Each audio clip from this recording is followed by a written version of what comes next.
Yeah.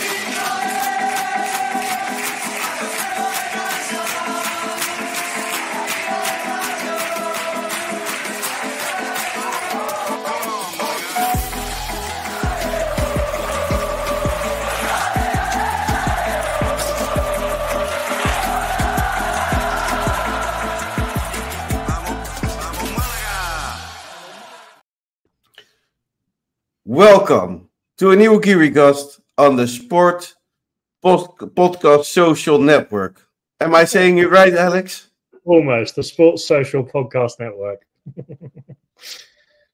Do you think they listen? I would guess maybe, sometimes. I'm very sorry.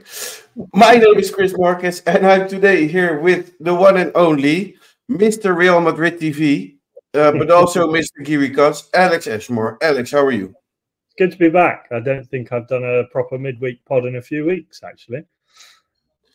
What have you been doing all those weeks? Are you cheating on us with Real Madrid? I've just been very busy, I think. When you get home at about sort of 9:30 and you've got 3 hours of spare time, you've got to cook dinner and prepare stuff for the next day, and you're like, well, I'm not sure I could fit in a whole podcast. But, you know, I've got a little bit of free time, had the afternoon off today, which is a nice thing. But yeah, no, it was good fun these last couple of months, and yeah, good to be back where I started. Back where I started. That sounds horrible. I didn't mean it in a bad way. No, but it still sounds a bit horrible. But no worries, because you're an important guy now.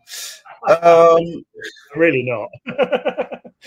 This is going to be a long podcast, you and me. I already figured that. Because Matt is not here tonight. Neither is Nick, and neither is Luke. So it's just the two of us. But we can make it on our own. Yeah, I like that song. Good song. It's a good song. We have news. It's not big news. Well, we have some big news. And I don't know, and I don't care if I'm allowed to share it. Because no one replied in our group chat. So I'm going to throw it in there. The Kiricast is going to change. The podcast as it is now. Yeah. It's going to change big time. I wouldn't say in terms of it will still be a podcast, and I wouldn't say it's a massive change, is it?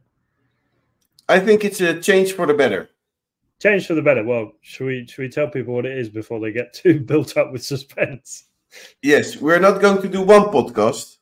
We're going to do 2 podcasts a week. Mm-hmm. That's the idea. Yeah.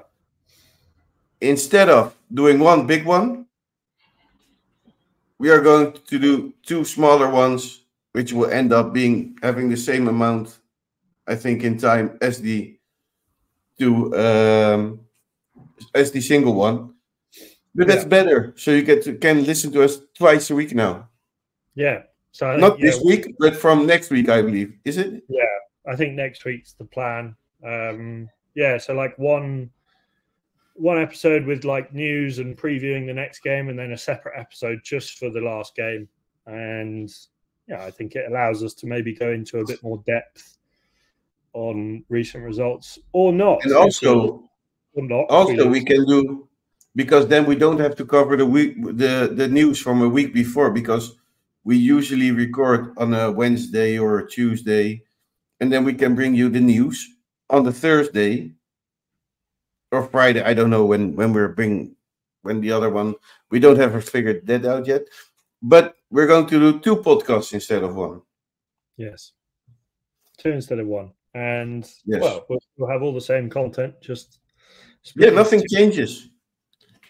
2 different podcasts, and yeah, you'll get to hear more of our lovely voices. Yes. And maybe we can, like the Bold and the Beautiful, that every time it ends, the one episode ends, we leave you with a thing for the next one, you know, where we would say, teaser. Yes, where we would say, oh, I have this amazing story about when I went fishing with my grandmother, but my grandmother, see you next week. Oh no, see you on Friday. I'm assuming that's you telling the story about going fishing with your grandma. You never went fishing with your grandma? I've never been fishing with my grandma, no. I did once when I was a smaller Chris Marquez. I was probably about 8 years old. And I don't know if you had them in England, but you have those kids fishing rods, which isn't actually a rod. It's just a piece of bamboo wood, very thin, with with a thing on it to catch the fish, with a line to catch the fish. Yeah, no, we had all sorts really, but yeah, we had something similar. Yeah. So my grandmother thought, with that thing, we're never going to catch a fish. And I caught a fish within 5 minutes. Wow. So I took the fish out. And then I asked my grandmother, what now? She said, you have to take the fish off the hook. I said, hell no. Do you remember what type of fish it was? No, it was a big one. Oh, okay. Well, not the huge one, not a tuna or something, but like, I said, no, like something like this. No. I said, hell no. And my grandmother said, I'm not going to touch it either. So we just threw the fishing rod in the water and said, good luck. Oh my God. I'm talking about 30 years ago. 30 years ago, you could do that. I understand that nowadays it's a bad thing to do. Oh dear. But 30 years ago, I think it was bad 30 years ago as well, but not as bad as it is now. And the old grandmother and the grandchild of 8 years old, well, there was also nobody around to ask, like, can you maybe get the fish off the hook? So that's what you're getting with these two new podcasts. You're going to get stories like these. You're lucky, all, that I told this story at the beginning of the podcast, because if it would be on the end, you would have to wait till Friday to get the whole part of the podcast. People will be, tuning out. They'll be changing over to watch the football by then. But back to Malaga, because you have Malaga news. I do. Well, I have a lot of it. First off, I'm going to start off with, well, it's not football related. It's more Andalusia related. Today is Andalusia Day, Dia de Andalucía. Feliz Dia de Andalucía, Chris. Yes, thank you. I'm here in the south of Spain, celebrated Dia de Andalucía. Didn't have to go to work today, which is great. But it was fine. We had a fantastic day. I've listened to the mayor. I've listened to poems about Andalusia. I heard the Andalusian hymn. We had traditional Andalusian food, potaje, which is just like a soup with, I don't know what you call them in English. Go look it up, what the potaje is. And I had these buñuelos of bacalao fish, which were awesome. So that was my day a bit. That was how we did it here in the Pueblo. But I can imagine that somewhere else they do it differently. Well, you mentioned mayors. That leads nicely into my next story. This was about a week ago, 6 days ago.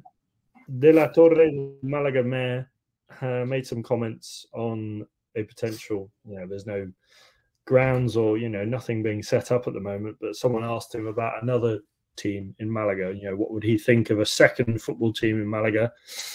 Basically said he wasn't against it, used the example of Sevilla and Betis, and, says as long as they're bringing something positive to the city in a sporting way, then he's fine with it. But I can't see that's going to happen. Me neither. And I think you can't expect from a mayor, who is a mayor for everybody in the city, to say, I don't want that. Yeah, he's not exactly going to say, no, it's just Malaga. Sorry, lads. You want to set up a football club, don't bother. Yeah, don't do it. Don't do it in Malaga. Please go somewhere else. So you don't do that. So, but from the sounds I get from it, he's also not a huge fan of it or anything. I can imagine. You know what I mean? Yeah. to be honest, I don't think it will ever happen unless Malaga obviously goes under, and then there will be like a phoenix, as you call it. But I don't think it will happen. Obviously, there is Malaga City, which is a club, but much lower level than Malaga. So I think it's not something that's going to be on the horizon anytime soon. I think the question you should ask yourself, like, do people want a second football team in Malaga? Like, how many people will? Yeah. I know the story of Manchester United, which went bigger and all about big money, and then a big part of, I don't know how big it is, started their own football club. Small. Small of their following. I think they're the same level as Yeovil, maybe even lower. But that club is run and it's going great, and they don't mind like being in lower tier football. Yeah. So that could happen. Yeah. I don't think there's enough room for like another Primera División or Tercera División team. No, I think if there was someone like in Sevilla's case, Betis and Sevilla, obviously not at the same time, but they're both of a similar age in terms of football club, so it makes sense. It makes more sense. Whereas if another team was to set up to try and rival Malaga, I don't think it would work, because it's hard to create a football club of that stature when you're only starting now. If you've got 100 years behind you, then obviously it's a little bit easier. But yeah, I think Malaga will remain the sole club for the city, the sole major club for the city. I still think, though, that the Man United story, that club that got created by fans of Man United against the big money, I think it's a beautiful story, to be honest. So that what should we set our own Malaga club if QSI take over Malaga? No. I don't see myself going back to 7th division football playing against. Because you've already got a job as a sporting director of, I can't remember what was the team. You said it in a few streams ago, a few weeks ago. Yes. I cannot talk about it again. Is that because you've forgotten the name, or you? No. I was asked in a board meeting to not ever say that club's name again on the GiriCast. So I have to. Of course, I am the boss of the club, but I also have to listen to the other board members. You have to remain impartial and be professional. Yes. Yeah. Very much. Moving on to our next piece of news, a little bit of bureaucracy. So Malaga, obviously, as we know, have their new training ground complex that was set up. Looks very nice. Obviously, still not fully completed, but it's getting there. Last week, they had to stop all activity there because of a bureaucracy documentation issue that the Department of Urbanization required a piece of information or a document that apparently Malaga had said they'd sent it, and it was just either somewhere in the spam folder or got lost in transition. They're now back up and running, so it was only a small blip, but some bureaucracy for the week. They ceased fire on goals at the Malaga Academy till further notice, or till the end of season. I don't know yet. Not sure. But on the other hand, they could still play there, but Malaga decided not to until the paperwork is all done. Yeah, well, I think it's all back up and running now, isn't it? I think it's just a case of the documentation was there, but it was, I guess, whatever it is in the spam, whatever the legal technological term is for in the spam folder. That was from Radio Marca Malaga. From La Opinión de Malaga, there obviously has been rumours, or not rumours, substantial claims / even statements that Malaga could be one of the host stadiums for the 2030 World Cup. The selection stage has reached its final stage, and Rosaleda is still very well placed to be one of those. Obviously, there's been talk of upgrades and the whole area getting a bit of an uplift. And I for one think it can be well. Obviously, there may be some small downsides, but I think it can only really be a good thing for the club. I think what is important is that Malaga can still play their matches in La Rosaleda while they doing the restructuring. Yeah. What I don't say I am against it, because the stadium is not of the club, and it's the Junta de Andalucía and the province and the city who own the stadium and who decide. And I think bringing a World Cup to Malaga is a great opportunity. But after the World Cup, it will be Malaga playing their games there in a half-empty stadium in Tercera División. Because we don't know the future. And of course we want Malaga to go up, but we just don't know how long we're going to be in this non-Spanish non-league. I will say it again, Spanish non-league. So yeah, I don't know. Did you ever watch the match in a half-empty stadium?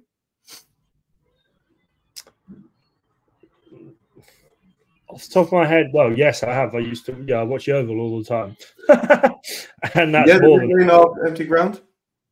Well, usually we have crowds of about 3,000 or 4,000, and the capacity is 9,000. It's a little bit different because it's a very small stadium. Yeah. But I've been to games where pre-season friendlies where there's not been many people, and it does feel a bit weird. I just don't like it, and that's my opinion. I don't know. I just don't like being in a stadium which holds 45,000 seats with 20,000 to 25,000 people. Yeah. I mean, that's half a stadium, and I think that looks a bit ugly. Yeah, no, I agree. But on the other hand, I think it's important for the city to be one of the host cities of the World Cup. So I have mixed feelings about it. Yeah. No, I'm sure. I think on an from an economic standpoint, I think it's brilliant. But yeah, there may be some downsides. Obviously, we don't know 100% if it's going to be one of the stadiums, but it's looking very much like it will be. Some more, well, this is football, not really important news, I guess, but it's in the world of Malaga, in the sphere of Malaga. Former Malaga player, and it's stretching saying former Malaga player, Shinji Okazaki has announced that he'll be retiring at the end of the season.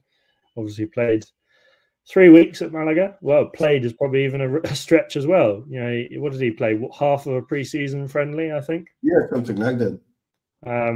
So yeah, Shinji Okazaki is retiring.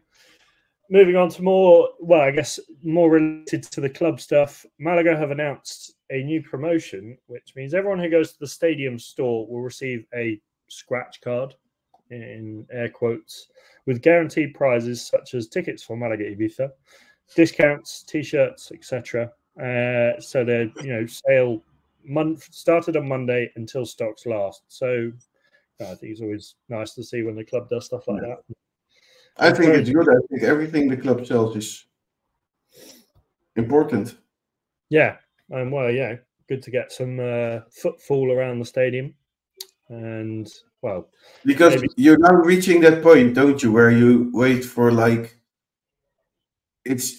everybody's waiting for the end of the season to get this season's kit for a bargain. Yeah. I mean, you wait till sort of March or April, and you can get this season's kit for €28. Yeah, something like that. And I think that this is the period, now after the winter break, everybody's waiting for that period. So I think it's good for the club to come up with ideas to sell something in this time. Yeah, definitely. And some more positive news. David Arubia has renewed his contract until the summer of 2027. I think that's pretty good news, wouldn't you say, Chris? I hoped he would have renewed to the summer of 69. Maybe he would be a bit old by then, but no, it's what Brian Adams would have wanted. Yeah. So I'm very happy with the signing of David La Rubia till the summer of 27. But if you ask me, he could sign till the summer of 69. There you have it. No, but he's a great player, and I think there's still enough for him to grow and to become a better player. I think we haven't seen the best of David La Rubia by far. No, definitely not. I think he's got a high ceiling, much like his compatriot Danny Lorenzo, who we will talk about later. I think the core of youth at the club is fantastic. On the contract situation, I'm going to sort of switch up I might confuse you a little bit on the agenda that I sent Chris before. The next bit of news isn't till the third last piece. So there was a piece on Twitter today by David Picon about contracts and players at the club. And, most of the players either run out summer of 26 or 27, 25. So not an immediate worry. But there are 6 players that run out this summer. One of them's a loan player, Javier Aviles, so that's slightly different. Genaro, Ramon, Juan de, Puga, and David Ferrero all finish this summer. Out of those, Chris, which ones would you, if you were Loren, which ones would you be looking to sign on a new deal? Which ones would be you looking to seal down until further years to come? I think it's a hard question because I think for some of them it depends for me where we will play next season. I think that's a big question. I'll give you a scenario. If we're still in, and this is me putting my realistic hat on, and I'm sorry, everyone, if we're still in Primera next year, which one of those, to be honest, some of those may not want to stay. That's another question. But if they all want to stay, which ones would you keep if we're still in Primera? I would keep Genaro. Mm-hmm. I would keep Ramon. Mm-hmm. And I would keep Pereira, maybe. And you would get rid of Puga and Juan de? I would. Juan de is difficult. I would keep him. Yeah, I would keep him. And if we were to get promoted, which one of those would you keep? Ramon. Yeah, no, I think that's fair. Yeah, obviously Javier Aviles is a different one. He goes back to Leganés in the summer. Yeah. Carlos Puga. Also with him, even if he didn't go back, I just don't see it. No, I mean, yeah, he's only had a few appearances, so we got to give him time. I think I would keep the players that make Malaga better or can make Malaga better. And I just don't see that with him or Juan de. And I used to be a big fan of Juan de, but yeah, I don't know. I think it's the injuries that have, he's had a lot of problems with injuries, and sometimes when players have those injury problems, it does affect them. And they never come back to their form. No.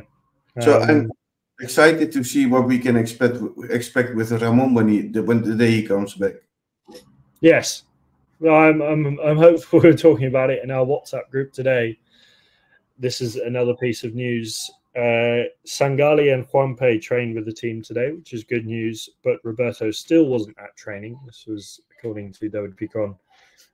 I think it's sort of become one of those things that we think, initially they said December for Ramon's return, then they said January, now then they said February. We're now, tomorrow is the last day of the month. I would say end of April, maybe.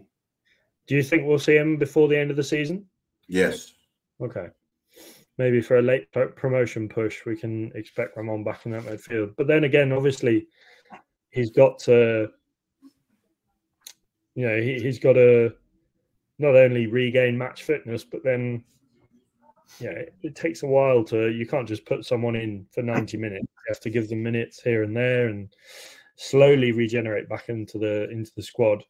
Before you know it, Hightown could be back before Ramon. So those are some injury news. Moving on to some more evergreen stuff. Julio Baptista was being interviewed by Area Malaguista this week and made some comments on whether he would like to be, or the possibility of him becoming Malaga manager one day. And he said, "I don't know if it will happen, but I would like it to happen. When you play for a club, you feel the connection with the fans and the city. For me, it's special. My kids were born there. Hopefully, one day I can go back and working on it. What do you reckon to all of that, Chris? Have you ever heard someone say in an interview when you ask something, a question like that, a former footballer, I'm not going? No. To be honest, Chris, I think you might have just broken journalism. Yeah, I think I did, but you've ruined. There'll be no press conferences forever now. I know, but also press conference are like the most football press conference are like the most boring thing on this planet. I completely agree with you. Except if you have Mourinho or Louis van Gaal in front of you, then they can be exciting, because with neither of them you don't know what's going to happen or how they are going to react. I think. But when I heard Page Share talk, for example, I already know what he's going to say after a win, and I know what he's going to say after a loss. It's recycling. The loss is always the boys gave their all. Can't blame the boys; they did a very good job. But sometimes these things happen. No, I agree. I despise it when I hear journalists say, how important was that win? What are you expecting them to say? Oh, actually, no, I would have rather we'd have lost, actually. I think that would have been better for the team's morale. What did you think of the opponent? Well, you're not going to say they were shit, were they? Yeah, exactly. But on a more general sense, then, obviously, Julio Baptista has had some experience as a coach, at Valladolid. Is that something that you would entertain in the future? I think that's a difficult question, because when I think of Julio Baptista, I always think as the former Malaga player. Mm-hmm. We saw with Pablo Guedes, it can go two ways. But bringing someone because he's a former Malaguista isn't the thing we should look for. We should look for the right manager for Malaga Club de Football, which can make the players grow, which can get us further, and not because he's a former Malaga player. I always find it tricky. We saw it with Gullit at Feyenoord. Frank Lampard at Chelsea. Steven Gerrard obviously not with Liverpool, but Aston Villa, Rangers, he did a better job at Rangers. I am right. I can't remember which teams he managed at Valladolid, but it was one of the youth teams, wasn't it? Yeah. I think long-term question, I don't think he'll be a Malaga coach in the next 5 years. And what I think, a few exceptions there, I think the best managers are the ones who never been the best players of the world. Yeah, I mean, you look very famous ones. Obviously, and exception is there: Pep Guardiola, Frank Rijkaard, Carlo Ancelotti. Yeah, Carlo Ancelotti. I mean, the exceptions are there. Cruyff, for example. Yeah. Jose Mourinho never really played to a high level of football. No. He's one of the greatest coaches ever. Van Gaal. Yeah. Did Van Gaal play to a high level of football? No. Jurgen Klopp? Yeah, I think he played for Köln in the German league, but, not very big. Or maybe Mainz, but, nothing, so, Hiddink, there are like probably loads of English managers as well. Yeah, I mean, off the top of my head, there aren't many English managers in the Premier League. Well, obviously, but there's also one who are or were in the Premier League that were big players. Yeah. Frank Lampard, Steven Gerrard. Yeah. No, I agree. I mean,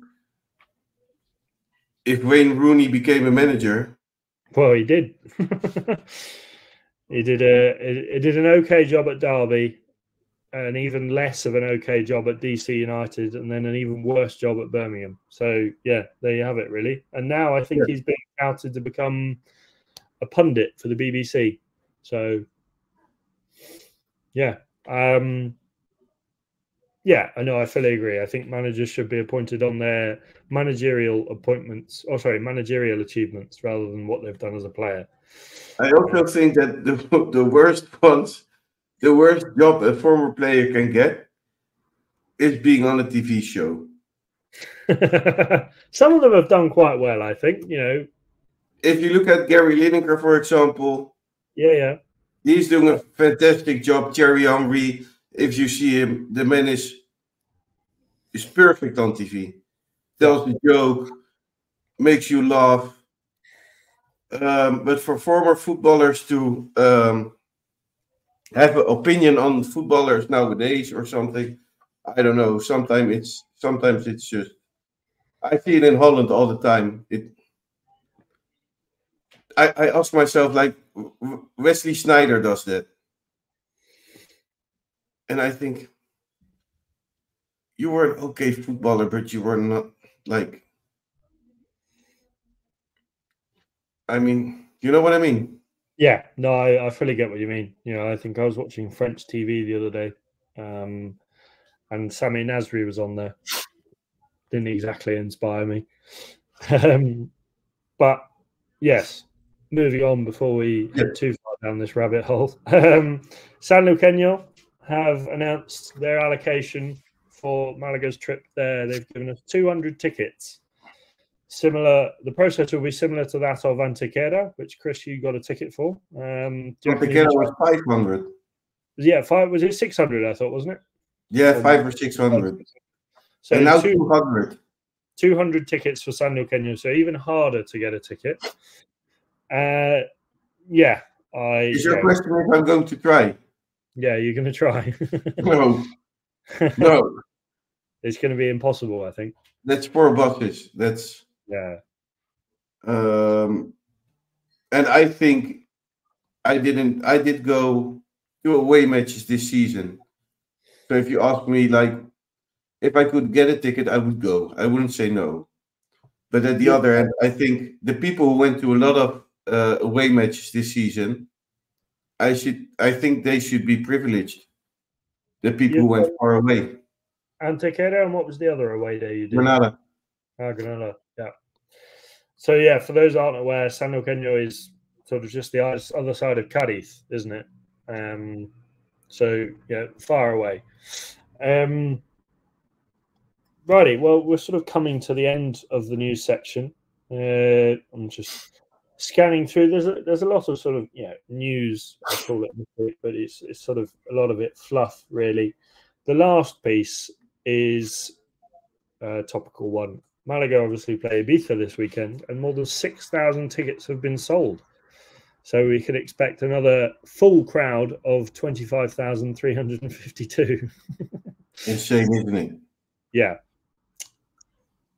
Yeah. So I mean, it hurts my feelings when I see Alice Platten go to Real Madrid and not come to Malaga, because I think Malaga, not only Alice Platten, but many content creators in England, I think they should pay some more attention or give more view to Malaga,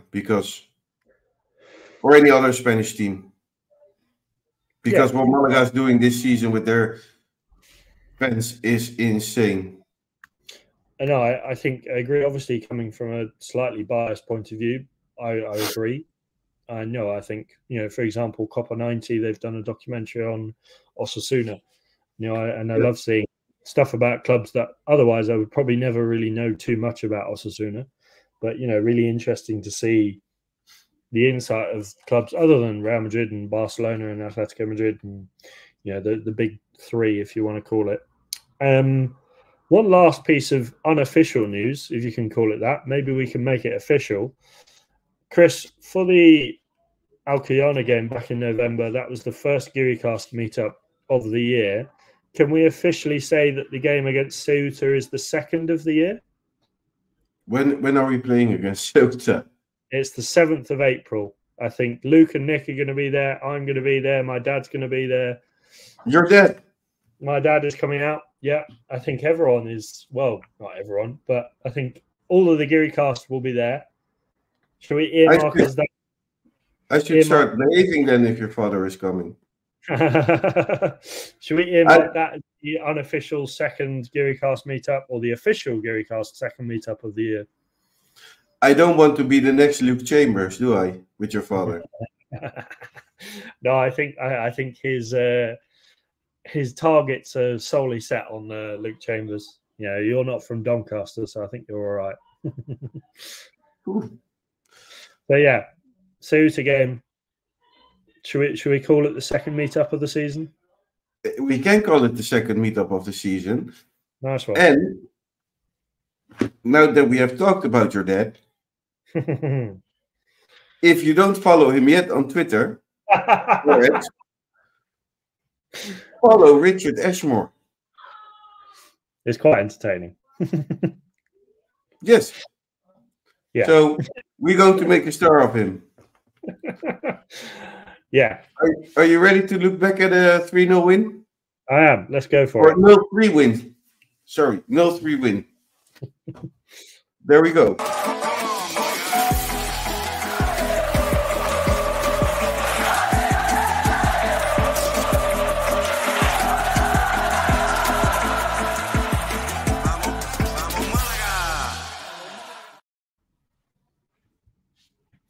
So yeah, we had as we said there, a 3-0 win away to Alcoyano. A good win. I think a much needed win. I was jokingly calling it revenge for November, as it was, as we said there, the first official Gearcast meetup of the season. Everyone was over, and it was probably up until that point the worst performance of our season. Our first loss since the opening day against Castellón. Starting off then, Chris, talking about the team sheets. So other than obviously Roberto missing up front, Huelva, he played and scored and then found himself with an injury, so he didn't play against Alcoyano. So we had Nelson Monte, Ainar Galilea, Musa, Joaquin Gabilondo, Manu Molina, Genaro, Victor, Dani Lorenzo, and David Ferrero, and finally Dioni up front. Were you happy? It seemed like a 5 at the back move with the 3 centre-backs, Ainar, Nelson Monte, and Musa Diarra, were then Joaquin and Victor making up the wing-backs, Manu Molina, Dani Lorenzo, Genaro, in that sort of, I guess you would call it a 2 midfield, and then maybe even like 3 up top. It was like a 5-2-3 almost, maybe. Yeah, what did you think of the formation / selection? Very happy when I saw Musa on the team sheet, of course. Musa.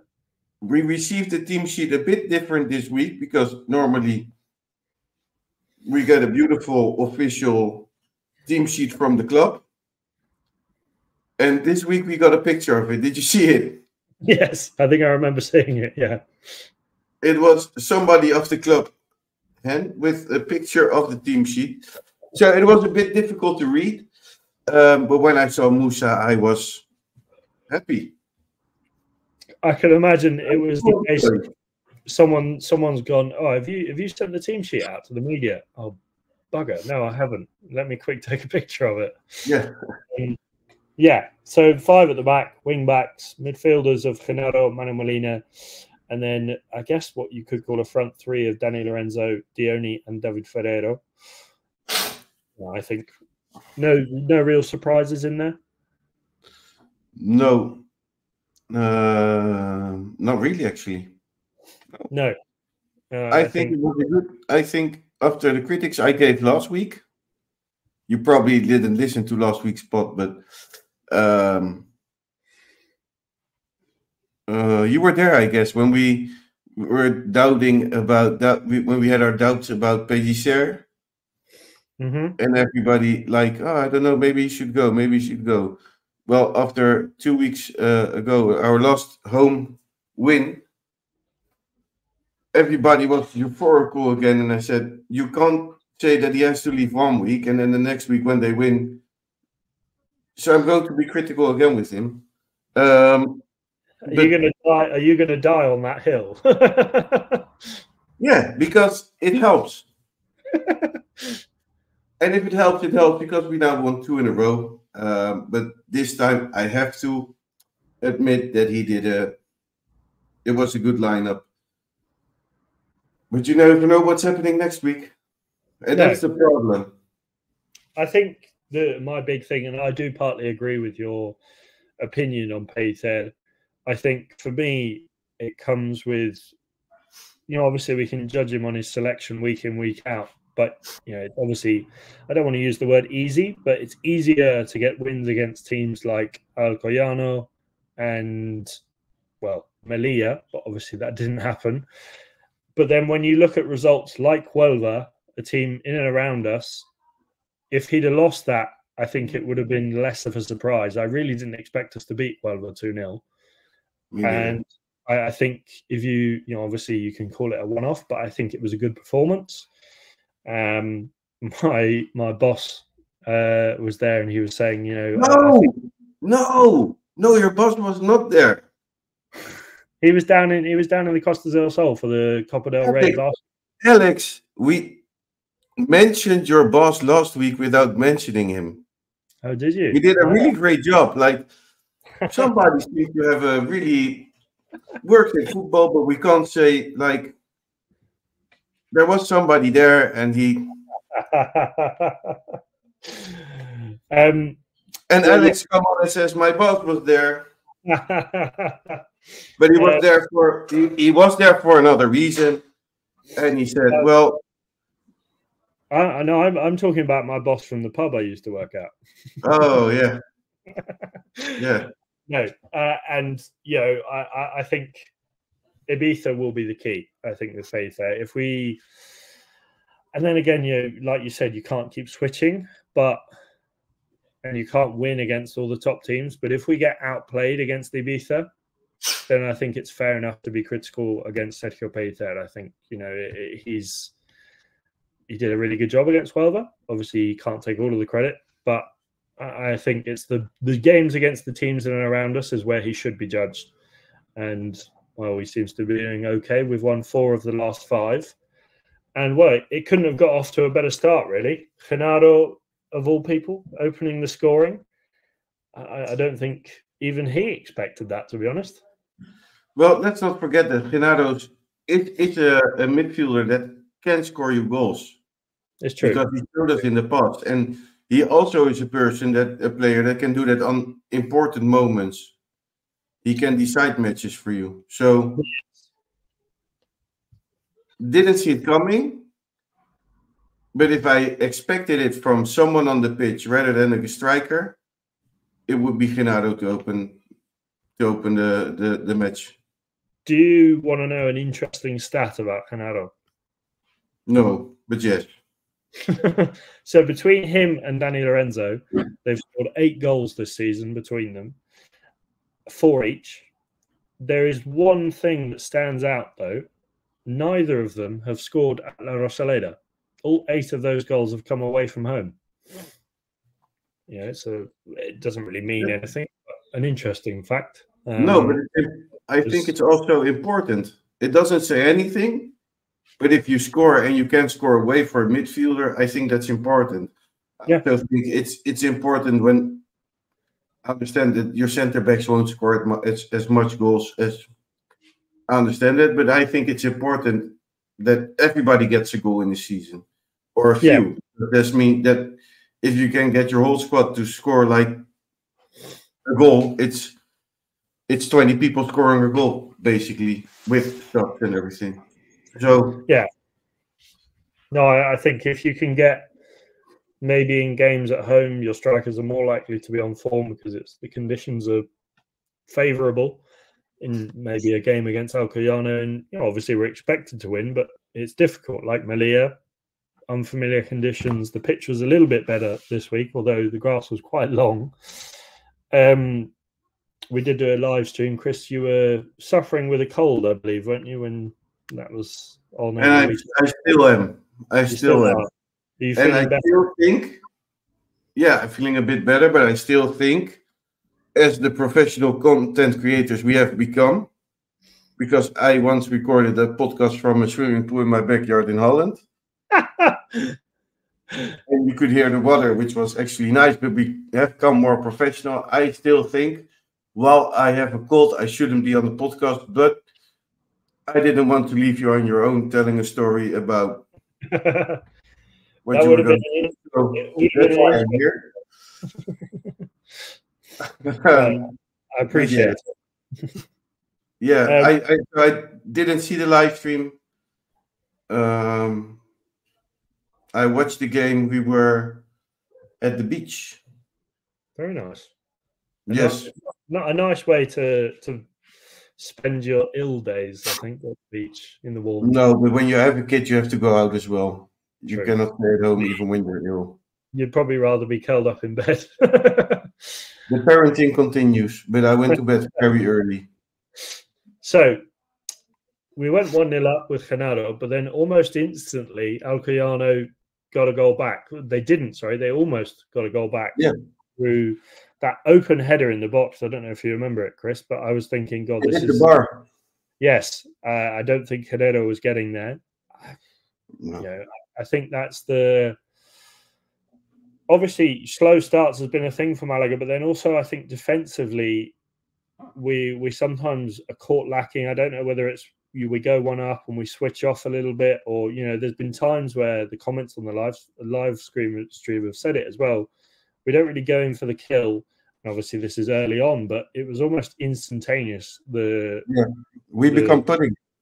Yeah, it's almost as if we relax a little bit too much. They didn't score.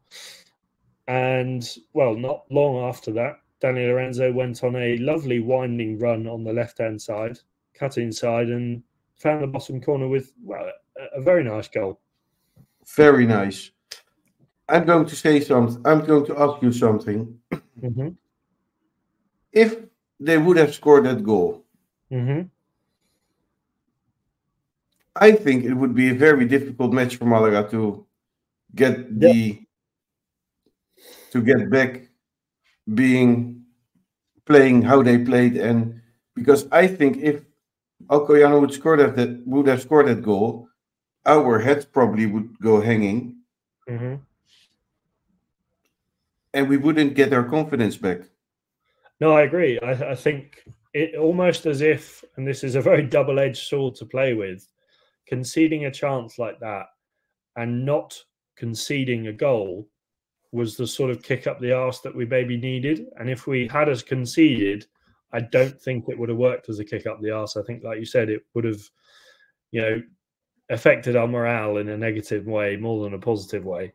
And yeah, I could have seen it. Obviously there was still, almost 90 minutes left, 80 odd minutes left of the game. But, mentality way of speaking, I think, it could have affected and it could have made a whole different game, really. And, well, there were large parts of the game where Alcoyano were the better team. I think we'll come on to it more later, but the second half, they could have been a lot better, and they, almost did score with a penalty. We'll talk about that more later, though. I say the rest of the first half was fairly plain sailing, nothing really to write home about. Malaga seemed to be in control. And then Jose Lara lashed out a little bit and got a second yellow card. Do you think it was a fair sending off? I don't remember his first booking, to be honest. It was the fight with Genaro, I guess, right? Yeah, that was the second one. I don't remember the first one. Oh, obviously, I think the second booking was fair. And obviously, if you're on a booking already and you do something like that, it's silly. And I think the ref didn't make a mistake, but I think he literally forgot that he gave the player a yellow card before already. It's quite possible. Because oh God, he would have taken his red card out if he knew the player had a yellow card. Yeah. I think he takes it out, puts it back in, then does other things, does the riding. And then Malaga players say, hey, he has a yellow card already. And then he looks and then he sees it and then he thinks, fuck, here we go.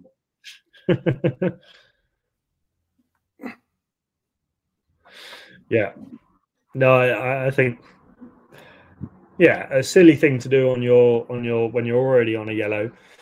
And then, well, half time came along.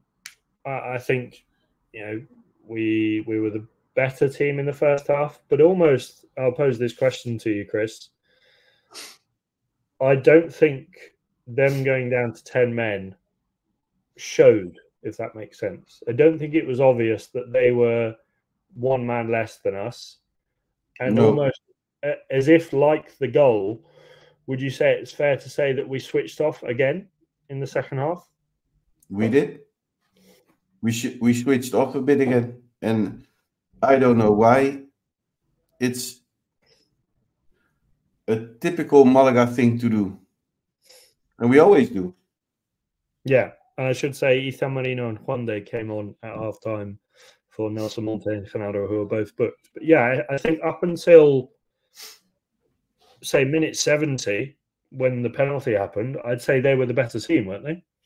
Yeah, they were the better team. Obviously, in that second half. And I would say so, yes.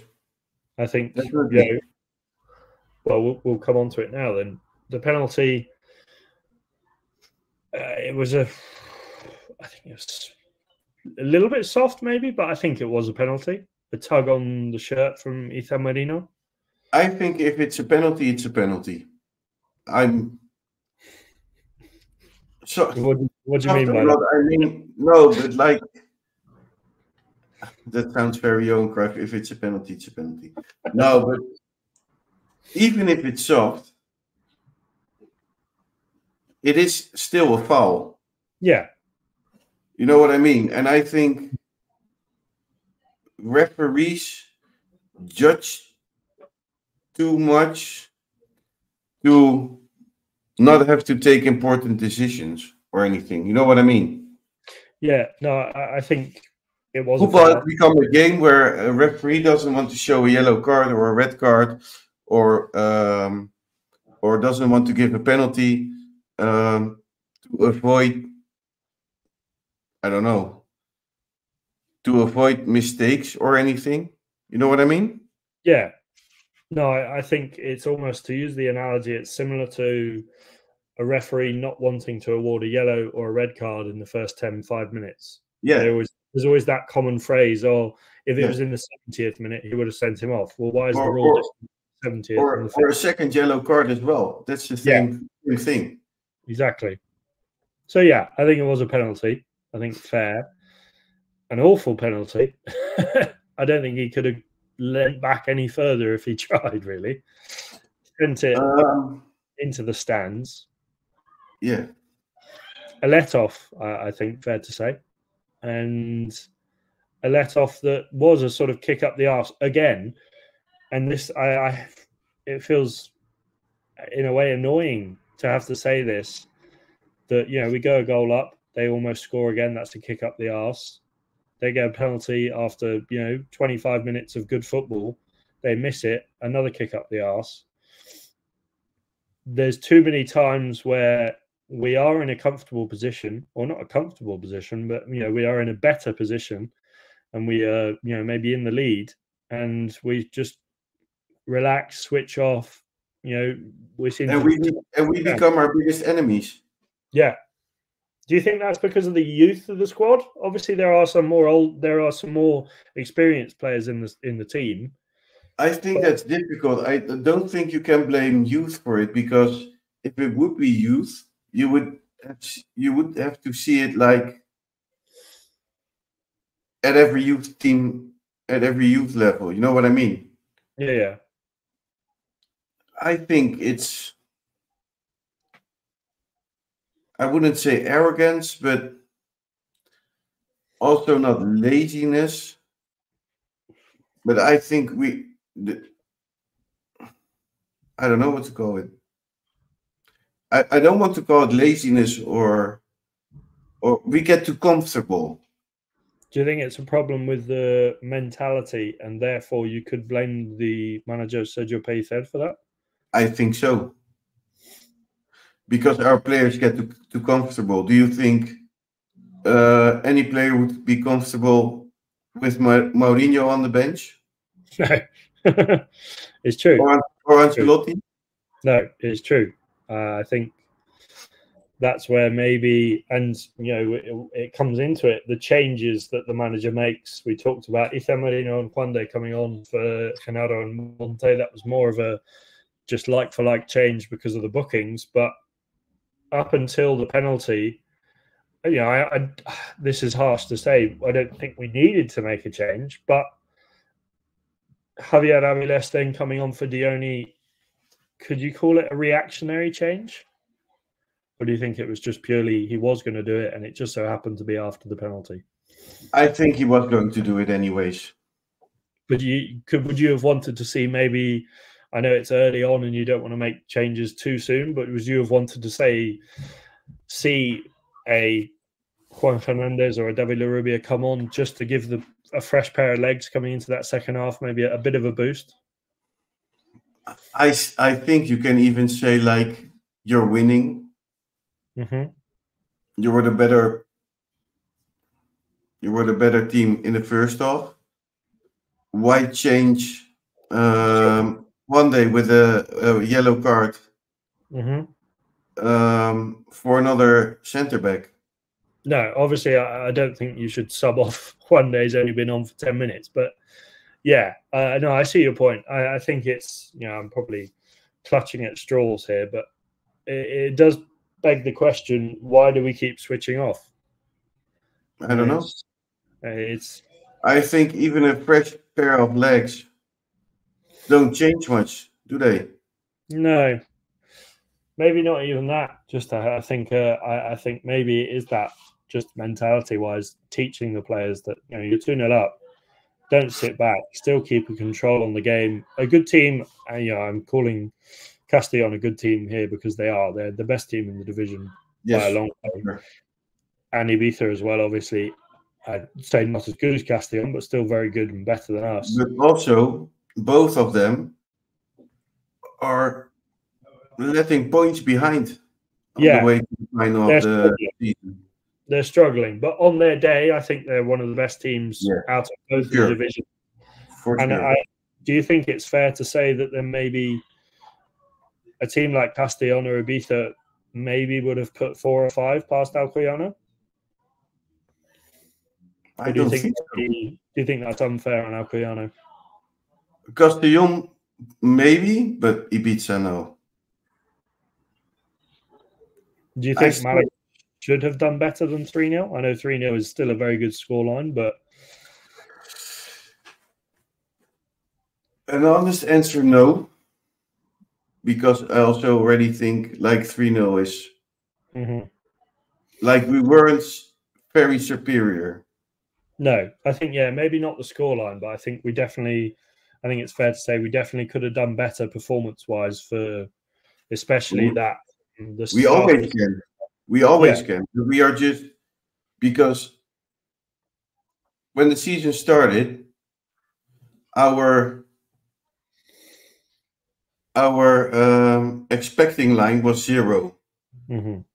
Because we had the experience of last season. Yeah. So,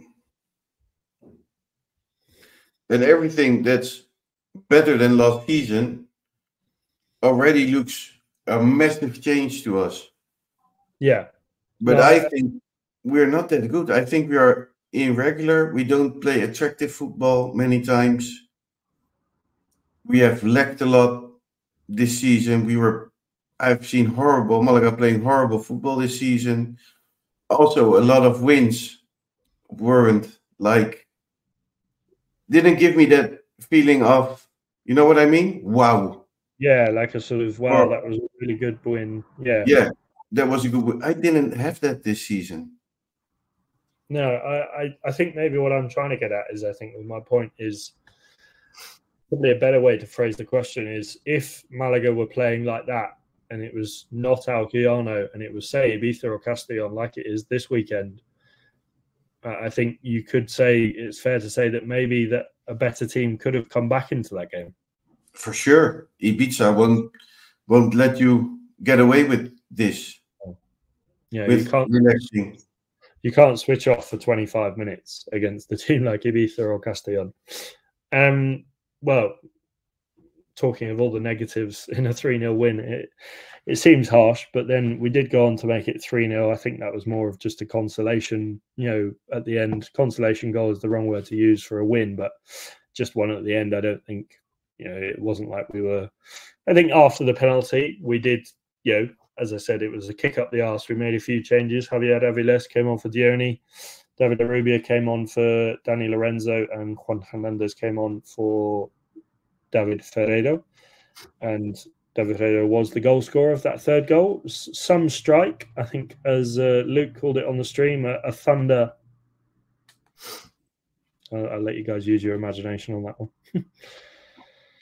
I think it's what we have been missing, these kind of goals, this whole season. Mm-hmm. Like a thunderball into the goal. Yeah. No, I think, I think that probably is one of the things that who was it that we were playing a couple of weeks ago? I can't remember. It was before Melilla. Who did we play before Melilla? It was, I can't remember for the life of me. Me neither. Whoever it was, we played before Melilla, and it was Atlético Baleares, 3-0. I think maybe it was even before that. It was Granada. I think Granada's probably the perfect example. Granada were pretty shocking. We should have won more than 2-0. But I think it's good to see in a game like Alcoyano that we were able to put it to bed in a way and get that third goal. I don't think we were in danger of drawing or losing, but it's just nice to see that we hadn't not given up, but hadn't sort of taken our foot off the gas by then. Yeah. I just don't know. And maybe, because I ask myself this question every week, like, am I too negative? Are other people maybe in this podcast too positive? I just know the end. I don't know the answer. I really don't know. Questions remain, and we've got, plenty more podcasts to talk about those questions. I mentioned the name there, David Ferreiro. We'll come on to Biznaga in a minute. Chris, your chumbo for Saturday's win over Alcoyano? A chumbo. I find it hard because there is a reason for it. He scored the opening goal, but I'm going to give it to Genaro. Why is that? Because I think he has to be smarter with receiving cards and the way he responds to some situations on the pitch. Yeah, no, I think that's fair to say. Do you think that maybe obviously he's a leader on the pitch? Do you think that maybe he, in a way, could set a better example for the other players? I think after the Christmas break, his he was off for 4 matches because of a sanction where he kicked a player somewhere in this part of the stadium of his body, but no one saw it because it happened inside the stadium. And when you see him on the pitch again, being in a fight, being the captain, I don't think that's a smart idea. No, I agree. I think, not the best example to set. Obviously, he did come off in the second half. Sorry, at half time, came off for Ethan Marino. Yeah, so I think as a leader, the position he plays, he is important. He scored the opening goal. Why do you let yourself carry away like that?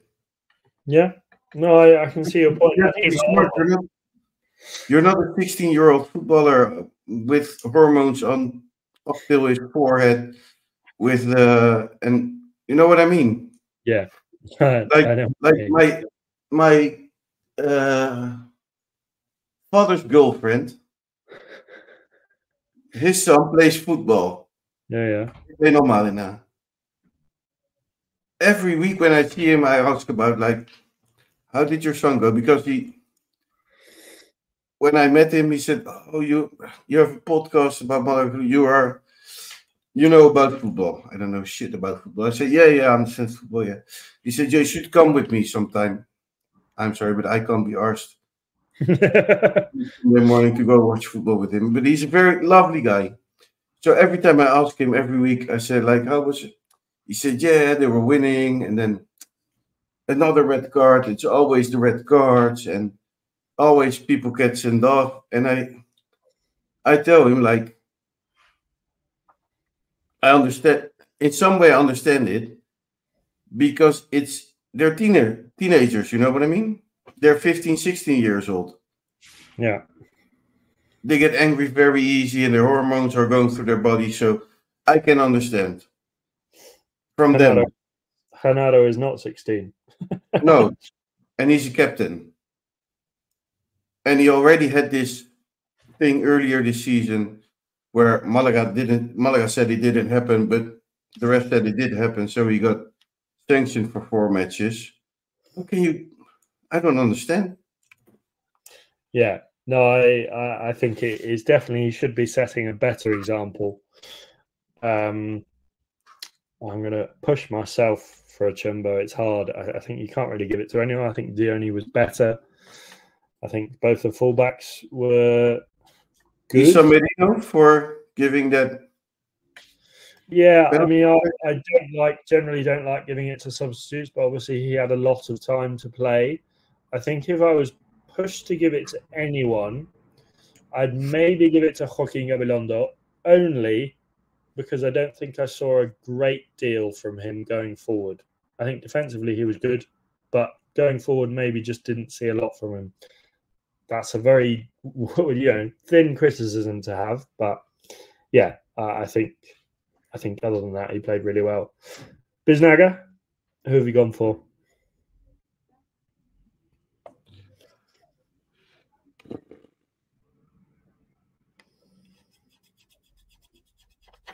It's a tough one, isn't it?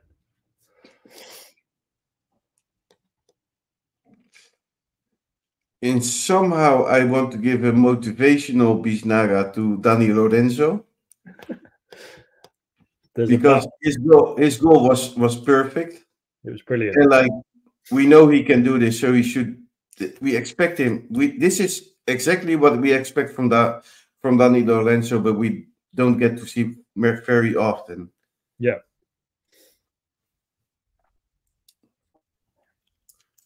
I just don't know. Who are you picking?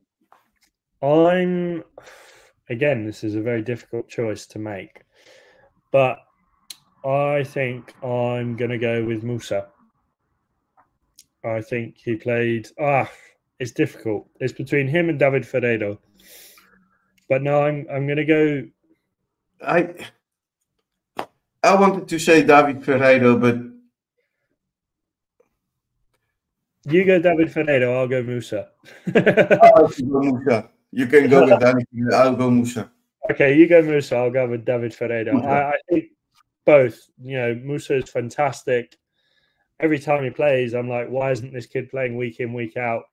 He's with the ball going forward. Even he's fantastic defensively. He's secure. He's big. He's tall. I don't know what he did wrong. He did something wrong, but I just don't know what, because he signed for a year, and the rest signed for 3 years, and he's playing fantastic week in, week out, and he's not playing every week. I think I know why. I mean, he has proven himself. He played a little bit in Segunda, but I think he's less of a proven prospect than, say, David Rubio and Dani Lorenzo. But yeah, I think he's got that. He's a bit of a monster in terms of, like, on the pitch. He takes no sugar honey iced tea. He's there. He's one of the strongest central defenders I've seen in a while. And he can go forward with the ball. Some of those runs, I was like, I mean, he's not the quickest, but I was like, fair play to him. But like that's something don't see other centre backs do often. No, I think he was fantastic. And then for mine, David Ferreiro, I think again we all owe him an apology. He was brilliant again, and obviously getting that third goal, I think he offers that just extra something on the wing. He was brilliant all game going forward, and I think he offers a calm head. And I think we were saying it on the pod. Nick was saying it as well. Before he arrived, going forward, it very much, quite often, it felt like a bunch of headless chickens running around. Kevin. Thinking, oh, bloody hell, what do we do here? I've got the ball. I'll just give it to the next bloke and see what he does. David Ferreiro, he's got a head on his shoulders, and he seems to, he calms things down, and he knows what he's doing, and I think he's brilliant. He shows us what Kevin is missing. And do we miss Kevin? I don't miss Kevin at all. He has got, what, 12 or 13 years on Kevin, so I think maybe with age, Kevin will get better. Maybe Kevin is like wine. Yeah, maybe. Yeah. Well, I sure hope he is. But yeah, how long did I can't remember seeing Kevin on the pitch? On Saturday he didn't play. And the week before? The week before, I'm going to fact check myself here. Yeah, David Ferreiro, Juan Hernandez, David Larrubia, Javier Aviles, Juan de and Ethan Marino all came on. The week before, against Huelva, again, Kevin did not play. And, I don't think, obviously we know the potential that Kevin has, but, yes. So he didn't play against Alcoyano. He didn't play against Huelva. He came on against Melilla, Atletico Baleares and Castellón. I think the last sort of, game where he played a while was trying to think off the top of my head, really. I'm just looking through. So, yeah, the last game he played a significant amount of time was Melilla when he came on at halftime. And then, he got booked. And he was a key player for Pellicer. Yeah, he was. I hope he comes good because, I think it's just a bit of a blip because we know what he can do. I just think he needs that, like David Ferreiro, he just needs that head on his shoulders just to calm things down and not run around like a headless chicken. What he has been doing the whole season, basically. Yeah. But that comes with age. Yeah, maybe. And hopefully he will show more signs of maturing. Well, there you have it. A proper analysis of Malaga's 3-0 win away to Alcoyano. Should we go and talk about Ibiza, and maybe not so much Ibiza, but more Malaga playing Ibiza this weekend? In La Rosaleda. Yes. A pack.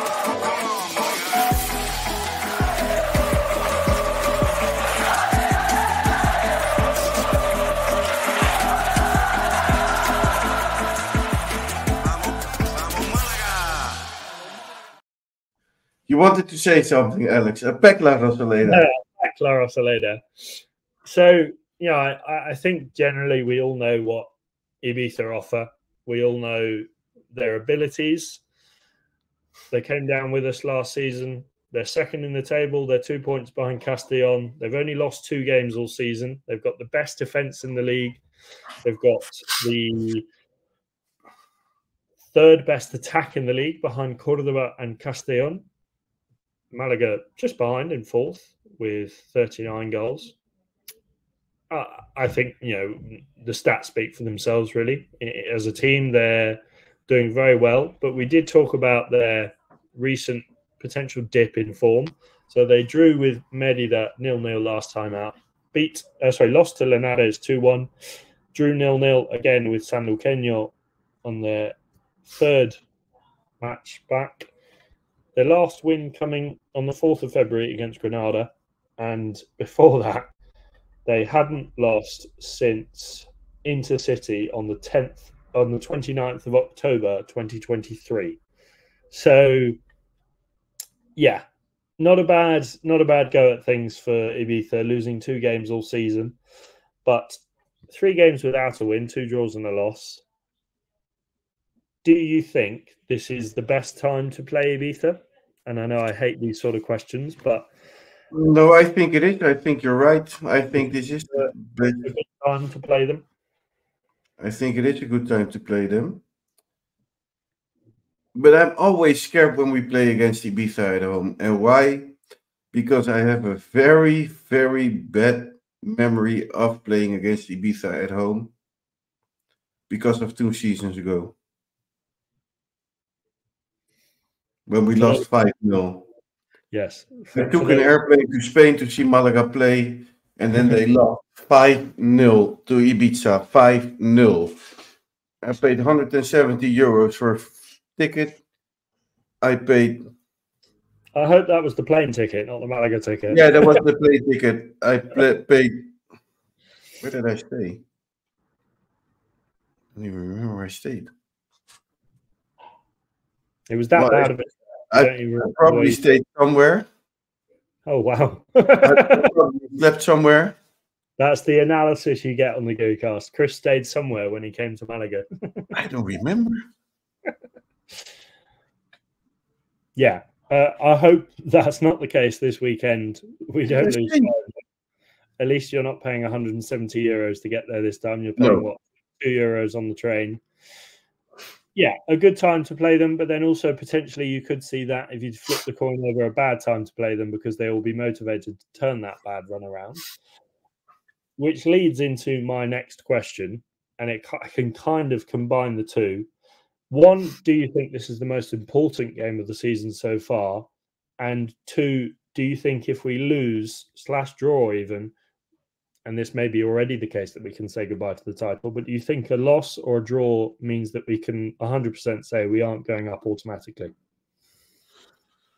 Definitely. But I'm not going to lie, because we're 6 points behind now. 7 points behind Ibiza and 9 points behind Castellón. Yeah. I think if you're still dreaming about going up with direct promotion, I think it's time to wake up. Basically. Okay.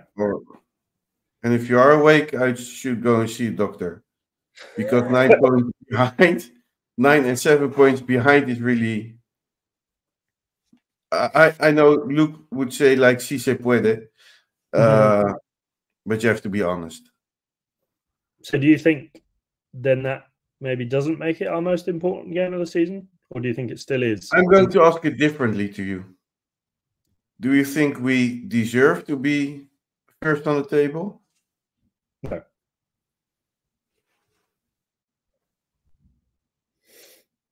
No.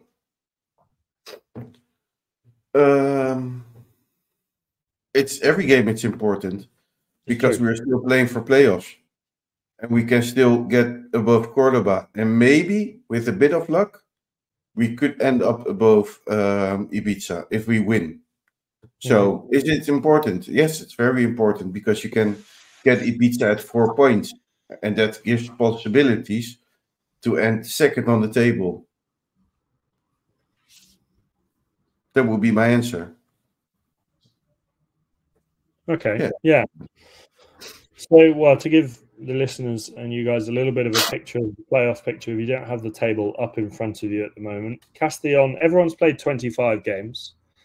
Castellón are top on 57 points. Ibiza are in second on 55. Obviously, Castellón are the only team at the moment. If the season were to end today, one team goes up, Castellón would be that team. The playoffs consist of, so Castellón top on 57, Ibiza second on 55, Cordoba third on 48, Malaga fourth on 48 as well, Huelva in fifth on 43, so 5 points behind Malaga. That's the last playoff spot. Sixth is the playoff spot, the spot just outside the playoffs is Antequera on 38 points, so 10 points behind Malaga. A comfortable gap, but it's these sort of games that you need to be at least picking up a point so that you don't get dragged into that. Oh, are we at risk of finishing outside the playoffs? And once you get in that position, the pressure goes up. And the young team, we don't know how they're going to handle the pressure.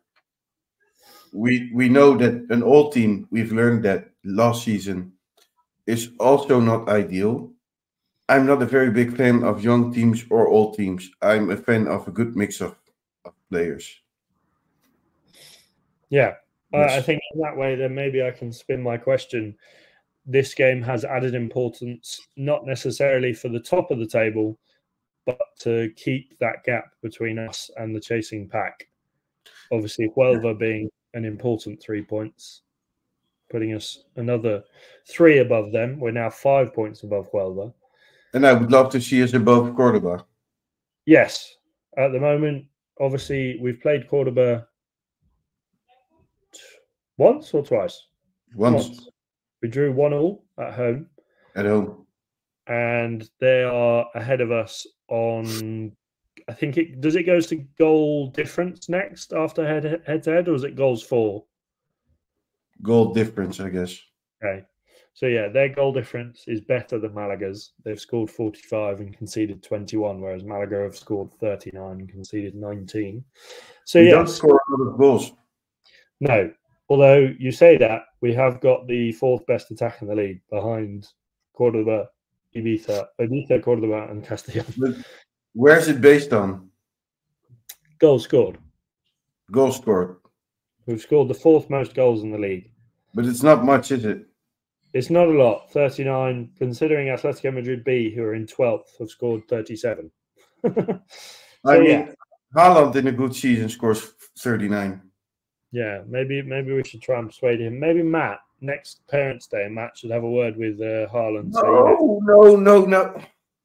You've got the title wrapped up. Fishing Haaland. Well, if he's around on the Costa del Sol, I know he does holiday down there. Yeah, he should come along. Yeah, it's an important game this weekend. Chris, you'll be there. Yes, of course. So we talked about the changes that happened between Huelva and Alcoyano in the last 2 weeks. Would you make any changes this week? I think if we are honest, we have to forget about Roberto this week. Yeah, he didn't train today. Didn't train today, Wednesday. It's 2 more training sessions, probably. Maybe 1 easy training session. I don't know if they train on Saturday. I guess not, but maybe some light training work. He's been out for more than a week now. Yeah, week and a half. Yeah, he got injured in training following the Huelva game. Well, no, he got injured in the Huelva game, didn't he? Yeah. You don't want to force him.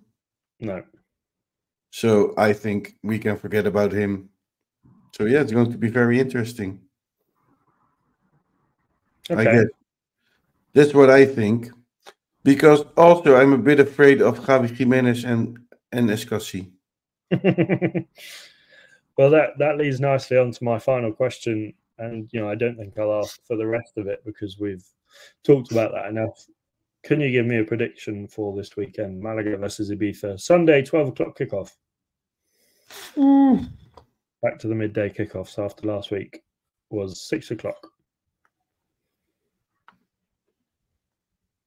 2-1. To Malaga? Yes, I also would have said 1-2. Goals from? Now that's a difficult question. Goals from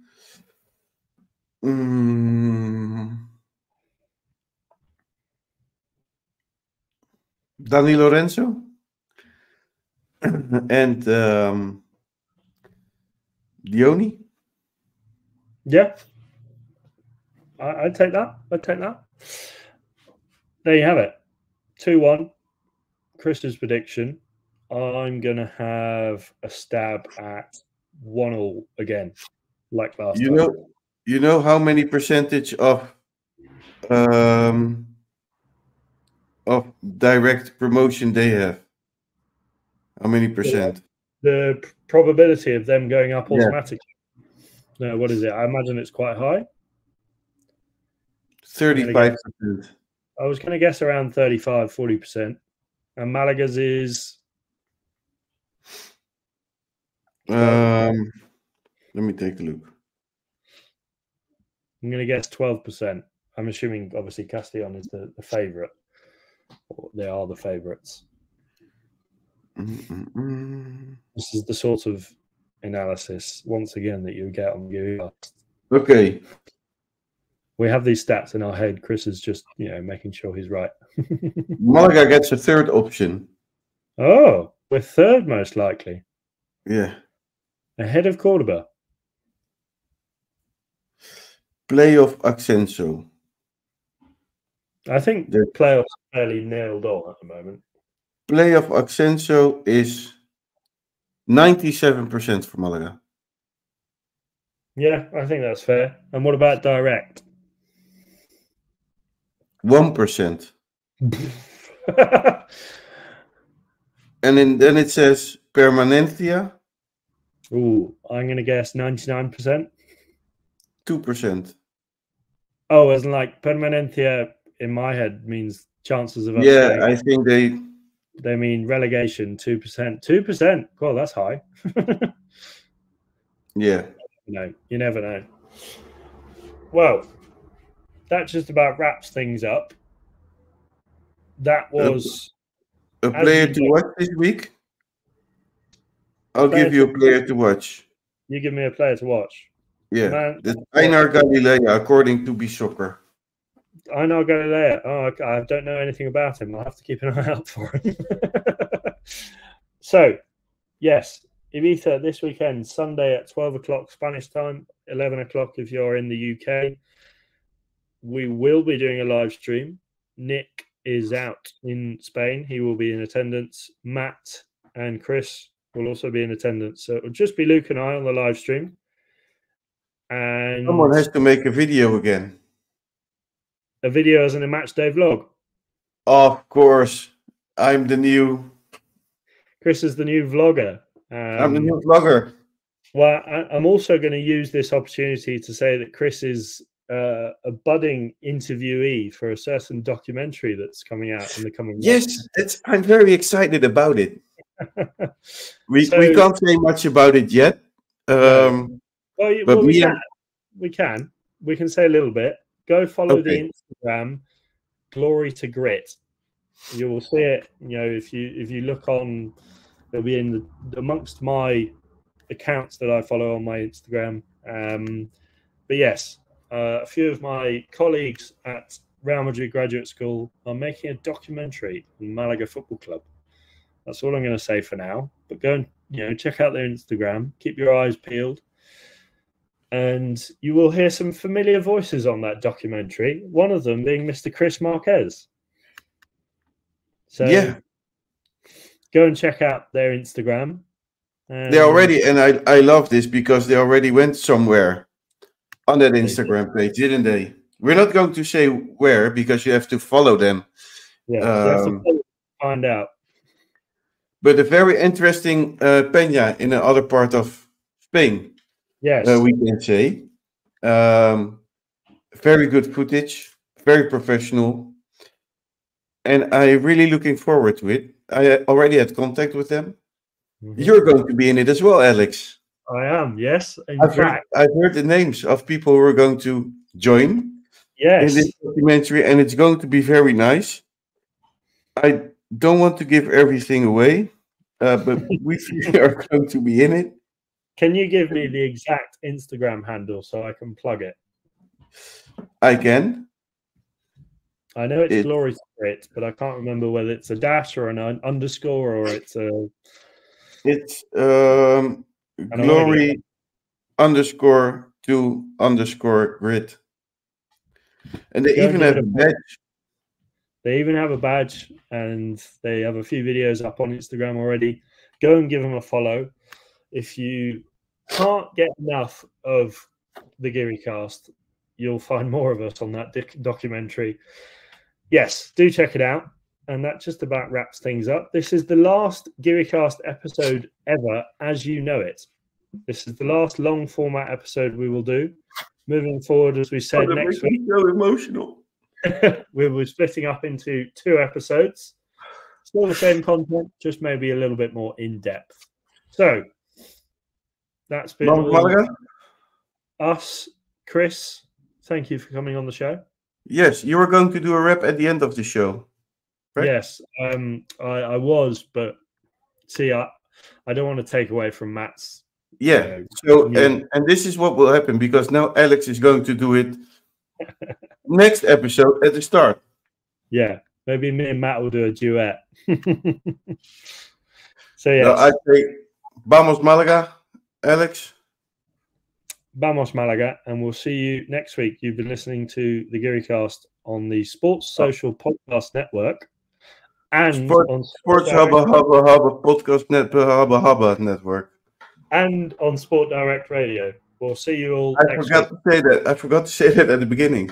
Vamos We're also Malaga. on Sport Direct Radio. Vamos Malaga.